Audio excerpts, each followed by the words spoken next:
Hi, I'm Tanya Groves, and I'll facilitate this lecture entitled Achieving Balance in Blended Learning.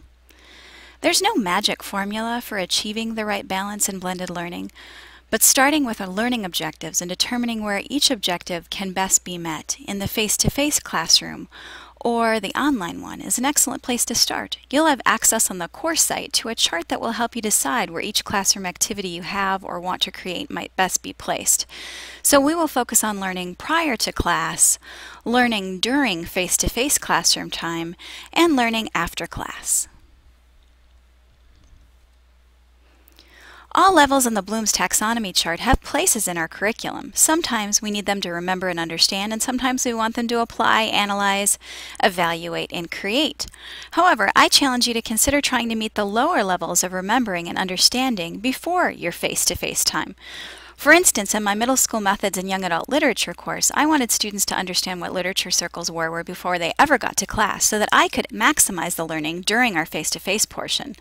So instead of taking class time to explain what a literature circle was, I placed an article about it online and asked 3 pointed questions that they had to answer in a discussion forum. Then, online, I've already assigned them a literature circle role like historian or teacher or passage master, and before the class ever began, they had to prepare for this role. Then when they got to class with their role complete and ready to fulfill, as they participated in that role, they were applying what they had learned about the text and about lit circles, and they were analyzing the text through that lens, as well as collaboratively evaluating the text through, again, the lens of that role. So I was using lower order skills online and higher ones face-to-face.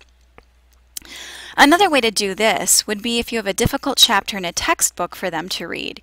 You want them to read it and process it a bit before class so that you can work through the problems during class while you're there to monitor their thinking about this subject. You could post a low or no stakes diagnostic test, a quick 10-question test about it online. The student then gets immediate feedback about then you get immediate feedback about your students' understanding, and they get immediate feedback about their understanding. And you can then set up a discussion forum on Moodle so that they can work through some of what they didn't understand before class. You can monitor to make certain that misinformation doesn't spread, but they're answering their own questions and raising them as well.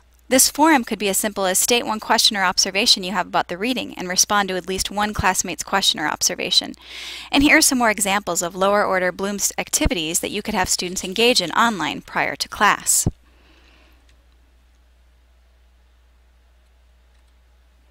So asynchronous discussion forums, a pre-class writing activity like a short essay, viewing a relevant YouTube video, watching a narrated demonstration like on Jing or Screencast-O-Matic, completing a brief survey or questionnaire, completing a reading assignment, watching a PowerPoint lecture and taking notes, or completing a diagnostic quiz. So once you've decided that some of your lower level objectives could be placed in the online environment in order to be pre-class activities, you might want to consider how placing some of the objectives that meet the higher order thinking skills face-to-face. Again, for instance, in my young adult lit class, we grappled over the use of controversial young adult literature by reading a point-counterpoint article regarding Harry Potter. Then when we got to class, I had a few questions regarding that article, a question about their agreement or disagreement with what middle school expert Nancy Atwell said about the use of such literature, and then a question about using Christian worldview in secular settings. I set up a fishbowl where there are people in the inner circle discussing things and people in the outer circle taking notes about the conversation and about group dynamics. No one, including me, got to speak who isn't on the inner circle, and then the group flip-flops so that everyone does get a chance to discuss and everyone gets a chance to observe. Here are some other examples of utilizing higher order thinking skills. So a fishbowl, which I mentioned, some type of a problem-solving activity. It could be small groups of students or dyads given a problem to solve and they have to utilize online resources to solve it and then share a solution. It could be a student who jigsaws information and then they teach it to each other, with the student or each small group being responsible for one little piece of the puzzle. You could have a mock debate where students take a side and gather support for a stance on one side of the topic, and then they defend that judgment in a mock debate. Or you could have students creating a wiki, which is simply a collaborative website. In an effort to create the best blend, I also want to create ways for students to learn and extend the knowledge after the face-to-face class. So you could do 1-minute papers posted on Moodle and then responded to by classmates. You could also have online quizzes about whatever happened in the face-to-face class. You could have the students write the sample test questions. Or of course you could use the discussion forum again. A researcher named Mortera Gutierrez in 2004 conducted a widely cited study that was published on the best and worst practices of blended learning based on 10 faculty members who were teaching blended courses at the college level. I've summarized a few of the results pertaining to outcomes here for you because I think they're interesting and they fit with what we're discussing. So some of the best practices were instructors who developed and adjusted their course learning objectives ahead of time.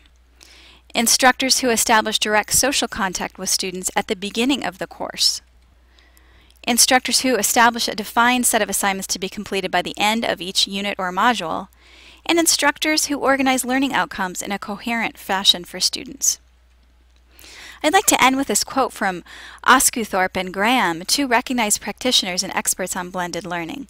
They say the balance between online and face-to-face components will vary for every course. Some blended courses, because of the nature of their instructional goals, student characteristics, instructor background, and online resources, will include more face-to-face than online strategies. Other courses will tip the balance in favor of online strategies, using face-to-face contact infrequently. Still others will mix the two forms of interaction somewhat equally. No two courses will be exactly the same. The aim in either case is to find that harmonious balance, the balance of instructional strategies that is tailored specifically to improve student learning. So be sure to access the Bloom's Taxonomy plugin chart on the course site, and thanks for listening. I look forward to seeing you online.